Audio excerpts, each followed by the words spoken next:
नमस्कार, स्वागत है आप सबका दिन भर की तमाम बड़ी और अहम खबरों के साथ। मैं हूं कवीन सचान। शुरुआत हेडलाइन से। प्रधानमंत्री ने विकसित देशों को बताया ग्लोबल वार्मिंग का जिम्मेदार, कहा पश्चिम देश निभाएं जिम्मेदारी। जलवायु सम्मेलन से पहले नवाज शरीफ के साथ मुलाकात। लोकसभा में गृह मंत्री पर सीपीएम सांसद का कटाक्ष, राजनाथ सिंह ने किया खंडन। सदन की कार्यवाही में बार बार हुआ गतिरोध। भूमि अधिग्रहण बिल पर जेपीसी की समय सीमा बढ़ाने को लोकसभा की मंजूरी।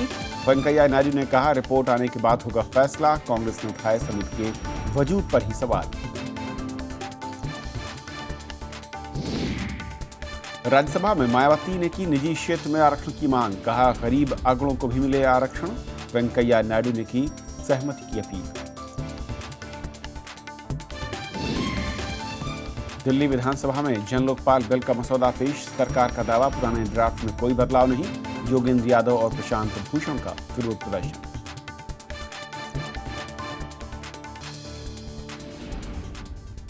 और आइए देखते हैं पहली खबर।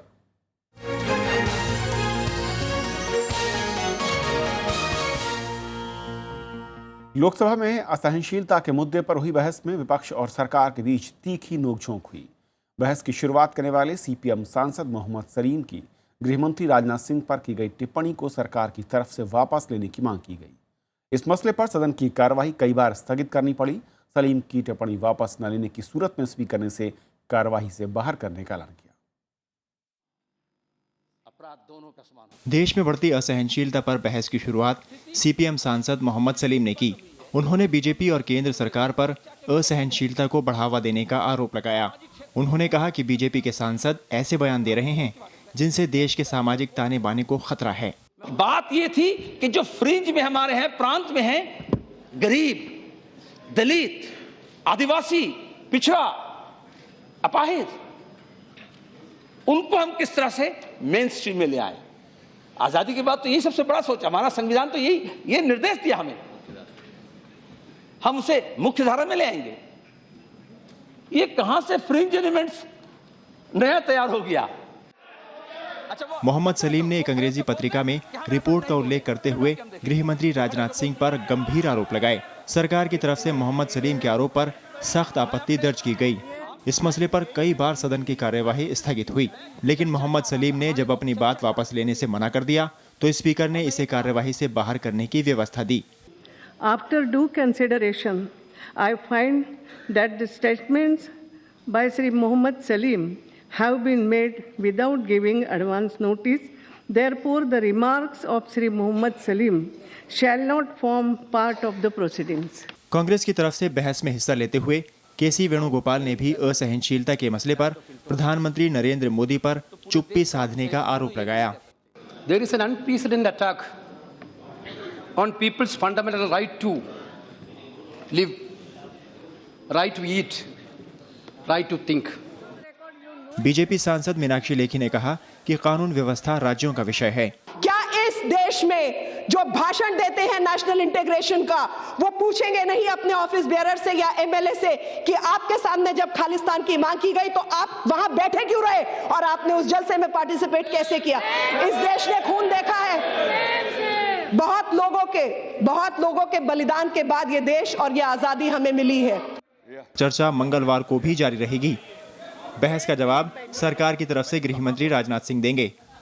श्याम सुंदर, राज्यसभा टीवी। और इस पूरे मसले पर और बातचीत करने के लिए हमारे साथ वरिष्ठ पत्रकार नीरजा चौधरी हैं। नीरजा, स्वागत है आपका। दिन भर आपने जिस तरीके से लोकसभा में सुना, बहस हुई, असल में जिस तरीके से या फिर जिस वजह से इस बहस को विपक्ष लाना चाहता सदन में, क्या आपको लगा कि आज वो मकसद पूरा होता दिखा या फिर कहीं सिर्फ और सिर्फ राजनीतिक कटाक्ष होते रहे? देखिए, बहस के मुद्दे तो सामने आए। मोहम्मद सलीम ने स्टार्ट की बहस की, और ये जो मुद्दा था, राजनाथ सिंह ने जो आउटलुक मैगजीन में उनका एक कोट था जिनका जिक्र किया उन्होंने, जिससे बहुत ही बवाल मच गया, कि जो कहा गया था कि उनके हवाले से गृह मंत्री के कि 8 साल बाद एक हिंदू शासक हुआ है। तो उसको लेके जो हल्ला गुल्ला हुआ, कई बार एडजर्नमेंट हुआ, फिर हाउस को फिर से एडजर्न किया, 2 बजे फिर मिला, फिर मोहम्मद सलीम ने कंटिन्यू किया अपना भाषण। नहीं, कई मुद्दे उन्होंने उठाए, जैसे कि कहा कि फ्रिंज एलिमेंट्स हैं, क्या कौन है fringe elements? MPs fringe elements हैं, मिनिस्टर्स क्या फ्रिंज एलिमेंट्स हैं? वीके सिंह ने जो दलित और उसका कंपैरिजन किया था, दलित डॉग का, उसका भी जिक्र किया और एक बहुत कंसर्न व्यक्त किया कि देश का विभाजन होगा अगर ये एटमॉस्फेयर चलता रहा। मीनाक्षी लेखी ने उसका काउंटर किया, जैसे कि अभी हम देख रहे थे, मजबूती से काउंटर किया कि पहले क्यों नहीं था किया। ये जो अवार्ड वापसी थी, जब हाशिमपुरा हुआ, मुजफ्फरनगर हुआ, सिख रायत हुए, तब कभी नहीं, जो पहले भी आर्ग्यूमेंट तर्क दे चुकी है बीजेपी।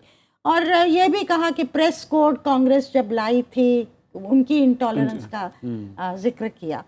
तो कुल मिला के मुझे लगा कि मुद्दे तो उठे दोनों तरफ से और लोग काफ़ी लंबा लंबा बोले। मोहम्मद सलीम भी बहुत लंबा बोले, मीनाक्षी लेखी भी बहुत लंबा बोली।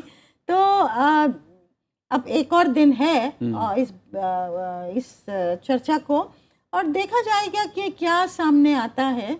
लेकिन दोनों साइड अपना अपना उनके अपने जो तर्क थे वो बहुत मजबूती के साथ दोनों पेश करते दिखे उन्होंने। लेकिन जो एक मैं कहूँ कि सरकार की ओर से जो तर्क था नीरजा, की मुझे लगता है कि जो कमोबेश जो तमाम स्पीकर थे या फिर जो कल होने वाले स्पीकर होंगे, पूरा फोकस वो उस फेडरल सिस्टम को लेकर कह रहे हैं कि अगर किसी राज्य में कोई घटना होती है उसके सीधे तौर पर केंद्र की जिम्मेदारी डाल दी जा रही है।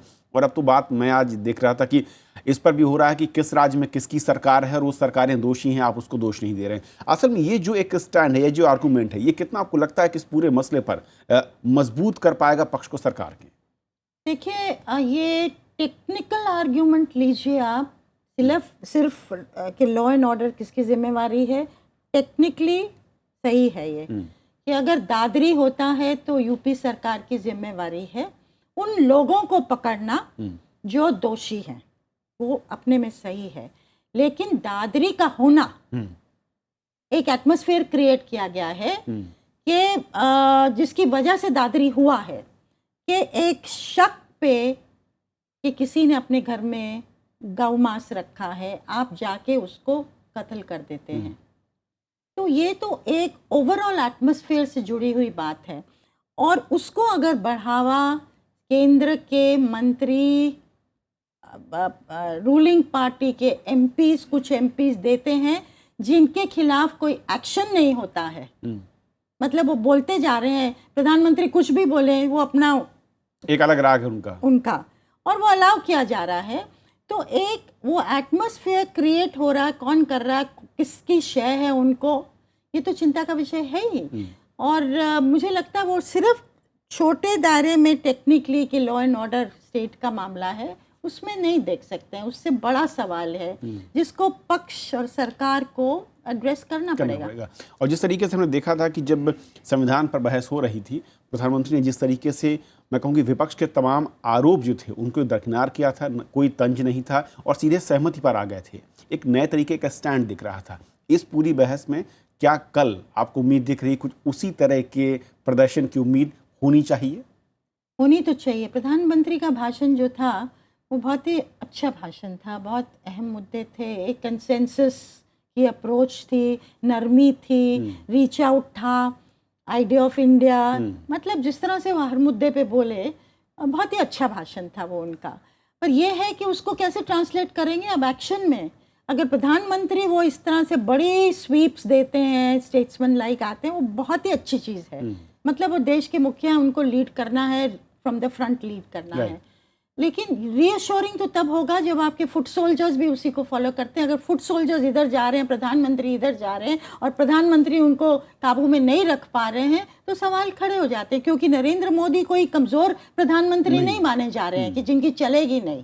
उनकी अपनी पार्टी में पैठ है, पूरी मेजॉरिटी है, कोalition की कंपल्शंस नहीं है। तो ये सब इसकी वजह से क्वेश्चंस उठे हैं। अब गृह मंत्री का जवाब होगा कल, किस तरह से वो उसको जवाब देते हैं। एक तो ये है कि उन्होंने वो कहा कि नहीं, आउटलुक में वो अपनी अलग जगह है और ये भी उन्होंने प्रियम्बल में सेक्युलर और सोशलिस्ट सवाल इश्यूज को लेके सवाल उठा दिए थे कि धर्म निरपेक्ष होना चाहिए कि नहीं, तो फंडामेंटल चीज़ों को उन्होंने उठाया था। अब कल कैसे उसका जवाब देते हैं कि अपने उस पर कायम रहते हैं जो उन्होंने पहले उठाए सवाल, वो देखने लायक चीज़ होगी। बहुत अहम होगा कल इस चर्चा का जवाब सरकार की ओर से। पहले जो कई और वक्ता होंगे वो किस तरीके से सरकार को घेरेंगे। फिलहाल बहुत बहुत शुक्रिया नीरजा इस चर्चा में शामिल होने के लिए आपका। शुक्रिया। ये थी हमारी पहली खबर। छोटा सा ब्रेक के उस पार दिन भर की दूसरी बड़ी खबर।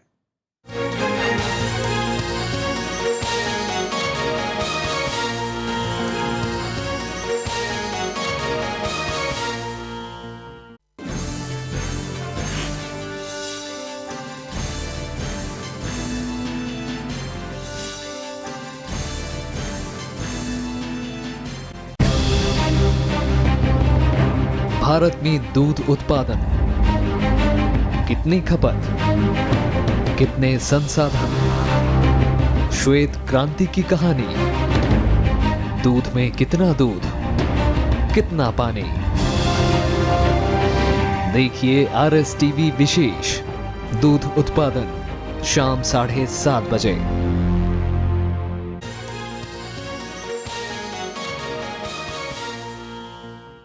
संसद की संयुक्त समिति की रिपोर्ट आने के बाद सरकार कैबिनेट में विचार कर भूमि अधिग्रहण विधेयक पर आखिरी फैसला करेगी। लोकसभा में आज इस समिति की रिपोर्ट के लिए समय सीमा को शीतकालीन सत्र के आखिरी दिन तक बढ़ाने को मंजूरी दी गई। भूमि अधिग्रहण विधेयक पर बनी संसद की संयुक्त समिति की रिपोर्ट पेश करने की समय सीमा बढ़ाने को लोकसभा से मंजूरी मिल गई। समिति अब अपनी रिपोर्ट शीतकालीन सत्र के आखिरी दिन तक पेश कर सकती है। संसदीय कार्य मंत्री वेंकैया नायडू ने कहा कि भूमि अधिग्रहण विधेयक पर रिपोर्ट आने के बाद ही कैबिनेट फैसला करेगी। Prime Minister said that the chief ministers have opined like that. That is also under consideration of the government. No final view has been taken. The matter is before the committee. Once the committee gives its recommendation, a final will be taken by the government, and then the matter will be brought to the House. इससे पहले कांग्रेस ने भूमि अधिग्रहण विधेयक पर बनी संसद की संयुक्त समिति के औचित्य पर सवाल उठाया। कांग्रेस के लोकसभा में नेता मल्लिकार्जुन खड़गे ने कहा, प्रधानमंत्री नरेंद्र मोदी ने मन की बात कार्यक्रम में भूमि अधिग्रहण विधेयक को वापस लेने की बात कही थी। कांग्रेस ने मांग रखी कि इस मसले पर सरकार स्पष्टीकरण दे। प्रधानमंत्री जी ने ये कहा था कि जो लैंड एक्विजिशन एक्ट के बारे में इतनी चर्चा हो रही, वो हम पूरे राज्यों को छोड़ देंगे, उसके बारे में हम कोई निर्णय नहीं लेंगे। ये उनका आदेश था और मन की बात थी। अब ये फिर एक्सटेंड हो रहा है, तो एक संशय क्या आता है कि इस बिल को क्या आप कायम रखना चाहते हैं? उसका स्पष्टीकरण प्राइम मिनिस्टर ही दे सकते हैं, या नहीं तो पार्लियामेंट्री अफेयर मिनिस्टर ये कह सकते हैं कि ये क्यों ऐसा हो रहा है। भूमि अधिग्रहण विधेयक पर बनी बीजेपी सांसद SS अहलूवालिया की अध्यक्षता वाली संयुक्त समिति की रिपोर्ट पेश करने की समय सीमा 3 बार बढ़ाई जा चुकी है। भूमि अधिग्रहण विधेयक के प्रावधानों को लागू करने के लिए सरकार अध्यादेश लाई थी। इस पर विपक्ष ने कड़ा विरोध जताया था, जिसके बाद 2013 के भूमि अधिग्रहण कानून को जारी रखने का फैसला किया गया था। प्रणव गोस्वामी, राज्यसभा टीवी। राज्यसभा में आज संविधान पर चर्चा जारी रही। संसदीय कार्य मंत्री ने कहा कि सरकार सदन में सभी विधेयकों को आम सहमति से पारित कराना चाहती है। वहीं बीएसपी सांसद ने निजी क्षेत्र में रिजर्वेशन का मुद्दा उठाया और उसके अलावा सदन में असहिष्णुता का मुद्दा भी छाया रहा। संविधान पर चर्चा के दौरान संसदीय कार्य मंत्री वेंकैया नायडू ने कहा कि सरकार देश की चुनौतियों पर कोई राजनीति नहीं करना चाहती, वो आम सहमति से काम करना चाहती है। उन्होंने देश में जाति और धर्म के नाम पर राजनीति को गलत करार देते हुए कहा कि आरक्षण का लाभ जरूरतमंद लोगों को मिलना चाहिए।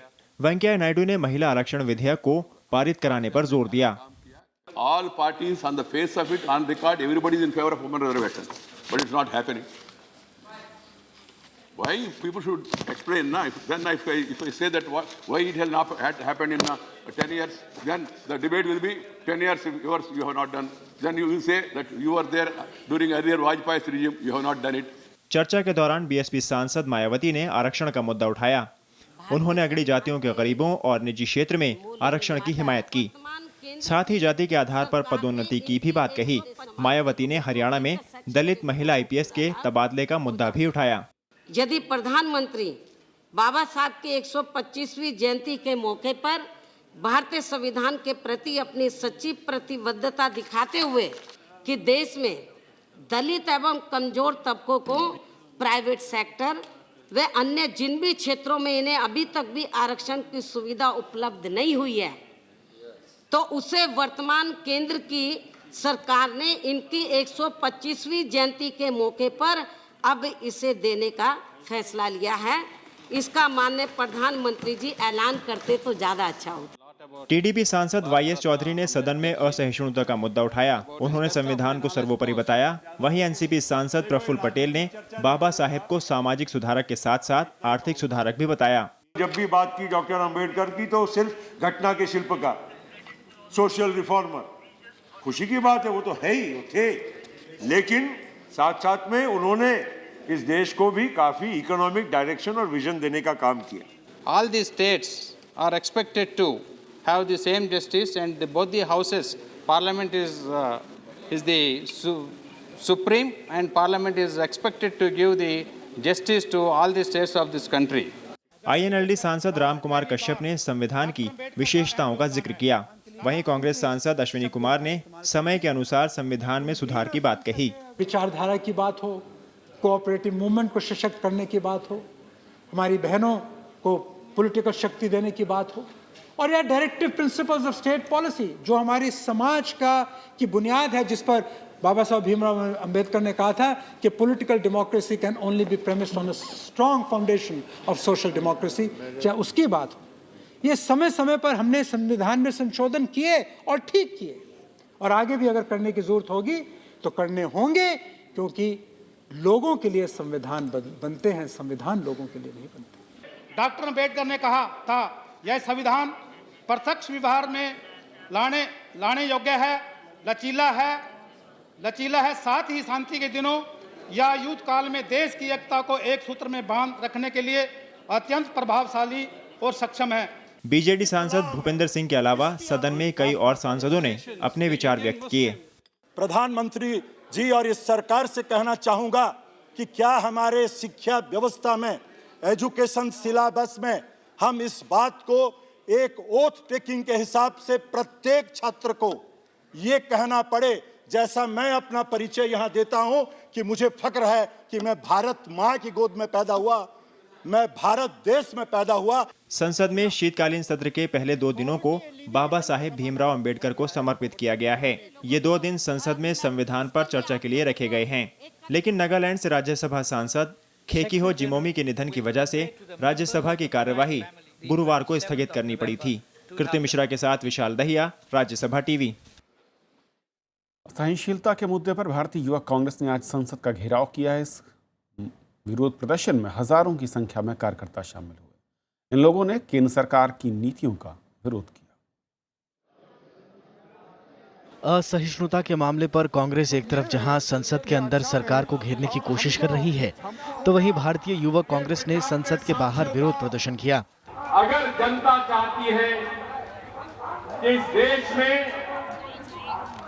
असहिष्णुता के खिलाफ लड़ाई लड़ी जाए, अगर ये जनता चाहती है कि जनता की आवाज को बुलंद किया जाए, तो मोदी और उनके सरकार को आसमान से उतारकर जमीन पर लाके खड़ा करना पड़ेगा। कांग्रेस नेता ज्योतिरादित्य सिंधिया ने कहा कि देश की एकता को बनाए रखने के लिए नौजवानों को आगे आना होगा। हमारी देश की विशेषता है वासुदेव कुटुंबक, कि पूरा विश्व एक परिवार है, और आज उस विशेषता को अगर हमें सुदृढ़ बनानी होगी, उस विशेषता की हमें रखवाली करनी होगी, तो जो ये असहिष्णुता का वातावरण ये सरकार का दल तय कर रहा है, उस चक्रव्यूह को भेद कर मेरे नौजवानों को इस देश की रक्षा करनी होगी। विरोध प्रदर्शन में पंजाब, हरियाणा, दिल्ली और उत्तर प्रदेश के युवा कांग्रेस कार्यकर्ताओं ने हिस्सा लिया। मोहम्मद फातेह टीपू, राज्यसभा टीवी। पेरिस में हो रहे जलवायु परिवर्तन सम्मेलन के पहले प्रधानमंत्री नरेंद्र मोदी ने साफ किया कि विकसित देश अपनी जिम्मेदारी से बच नहीं सकते। उन्होंने कहा कि विकसित देशों ने पहले अपने विकास के लिए दुनिया को प्रदूषित किया है, तो अब उन्हें वातावरण को साफ करने की जिम्मेदारी भी लेनी चाहिए। प्रधानमंत्री नरेंद्र मोदी ने पेरिस में जलवायु परिवर्तन को रोकने के लिए हो रहे शिखर सम्मेलन के पहले ही अपनी आवाज बुलंद कर दी है। प्रधानमंत्री नरेंद्र मोदी ने फाइनेंशियल टाइम्स में एक लेख लिखकर अंतर्राष्ट्रीय समुदाय को समझाने की कोशिश की। उन्होंने कहा कि भारत अपने विकास को नज़रअंदाज नहीं कर सकता। इस शिखर सम्मेलन में भाग लेने के लिए अमेरिका के राष्ट्रपति बराक ओबामा, चीन के राष्ट्रपति शी जिनपिंग और जापान के प्रधानमंत्री शिंजो आबे सहित करीब 150 देशों की सरकारों के प्रमुख पेरिस पहुंच चुके हैं। Climate change is a major global challenge, but climate change is not of our making. It is the result of a global warming that came from the prosperity and progress of an industrial age powered by fossil fuel. प्रधानमंत्री नरेंद्र मोदी के साथ पर्यावरण मंत्री प्रकाश जावड़ेकर और ऊर्जा मंत्री भी Paris में मौजूद हैं। ऊर्जा मंत्री पीयूष गोयल ने बताया कि विकासशील देशों को प्रदूषित करने वाली तकनीक से निकलने में विकसित देशों की भूमिका के बारे में भारत के रुख में कोई परिवर्तन नहीं आया है। हम चाहते हैं कि क्लाइमेट जस्टिस हो। एक पूरे अंतर्राष्ट्रीय स्तर पे जो समस्या सबके सामने दिख रही है, इसमें सभी देश मिलके एक अच्छा समझौता करें, जिसमें जो विकसित देश हैं, जिनकी वजह से वास्तव में समस्या आज खड़ी हुई है, उनकी जिम्मेदारियां भी सबके सामने हों। सम्मेलन के बाहर हजारों प्रदर्शनकारी जलवायु परिवर्तन को रोकने के लिए सड़कों पर जमा हुए। प्रदर्शन की इजाजत न मिलने पर इन लोगों ने अपने जूते सड़क पर छोड़ दिए। Sí, es un momento muy importante, también muy emocionante, porque el Papa mesmo, ele mesmo personalmente quer participar aqui simbolicamente, como todos nós outros. 30 नवंबर से 11 दिसंबर तक चलने वाले इस सम्मेलन में सभी देशों पर कार्बन उत्सर्जन को रोकने के लिए बाध्यकारी सीमा तय की जानी है। इसके साथ प्रदूषण को रोकने में विकसित देशों की भूमिका भी इस सम्मेलन में तय होगी। अखिलेश सुमन, राज्यसभा टीवी। पेरिस में जलवायु परिवर्तन शिखर सम्मेलन से पहले प्रधानमंत्री नरेंद्र मोदी और पाकिस्तान के प्रधानमंत्री नवाज शरीफ आपस में मिले। दोनों ने गर्मजोशी के साथ एक दूसरे से हाथ मिलाया और दोनों ने एक दूसरे से बातचीत की। जलवायु परिवर्तन पर दोनों देशों की एक ही राय है। विदेश मंत्रालय के प्रवक्ता विकास स्वरूप ने कहा कि प्रधानमंत्री नवाज शरीफ के साथ अपने संबंधों को प्रधानमंत्री अहम मानते हैं। माना जा रहा है कि दोनों नेताओं के बीच आपसी संबंधों को लेकर भी चर्चा हुई।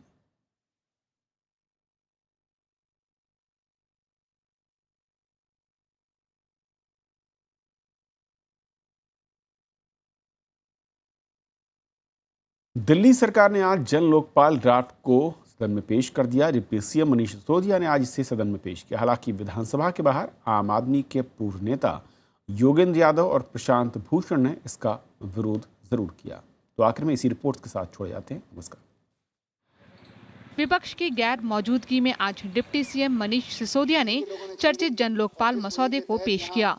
विवाद में रहे इस ड्राफ्ट के लिए मनीष सिसोदिया को सफाई भी देनी पड़ी। सिसोदिया ने दावा किया कि जन लोकपाल के ड्राफ्ट में कोई फेरबदल नहीं किया गया है। उन्होंने कहा कि 4 सदस्यीय समिति में 2 सदस्य सरकार के होंगे। हाईकोर्ट के मुख्य न्यायाधीश समिति के अध्यक्ष होंगे। सिसोदिया ने यह भी कहा कि जब सुप्रीम कोर्ट के जज को हटाने का अधिकार संसद के पास है, तो फिर लोकपाल को हटाने का अधिकार भी विधानसभा के पास होना चाहिए। ड्राफ्ट में स्वतंत्र जांच का अधिकार है और दोषी पाए जाने पर उम्र कैद की सजा का प्रावधान भी दिया गया है। सरकारी खजाने को नुकसान पहुंचाने पर 5 गुना जुर्माना देना पड़ेगा। वहीं भ्रष्टाचार के खिलाफ आवाज उठाने वाले को सुरक्षा दी जाएगी। इससे ज्यादा इंडिपेंडेंट और रेस्पॉन्सिबल बॉडी क्या हो सकती है, जिसकी चेयर स्वयं दिल्ली हाई कोर्ट के चीफ जस्टिस करेंगे, जिसके मेंबर्स के रूप में माननीय मुख्यमंत्री, माननीय नेता प्रतिपक्ष और माननीय सभापति दिल्ली विधानसभा होंगे। एक तरफ जहां विधानसभा में ड्राफ्ट पेश किया जा रहा था, वहीं बाहर आम आदमी पार्टी के पूर्व नेता योगेंद्र यादव और प्रशांत भूषण इसका विरोध कर रहे थे। वो जो हमने मांगा था उस सब की हत्या हुई है। रामलीला मैदान में खुले आकाश में जिन सपने ने जन्म लिया था, आज दिल्ली विधानसभा में उसकी हत्या करने की साजिश हो रही है। ये हम होने नहीं देंगे। आम आदमी पार्टी के बहुमत को देखते हुए विधानसभा में इस ड्राफ्ट का पास होना तो तय है, लेकिन केजरीवाल सरकार के सामने असली चुनौती इसे केंद्र से पास कराने की होगी।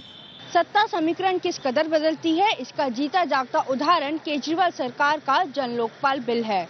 जब आप आंदोलनकारी थे तो सरकार की दखलंदाजी बर्दाश्त नहीं थी, लेकिन सरकार में आने के बाद आप उसी की दलीलें देते थक नहीं रहे। कैमरा पर्सन चेतन शर्मा के साथ अनु दीवान, राज्यसभा टीवी, दिल्ली।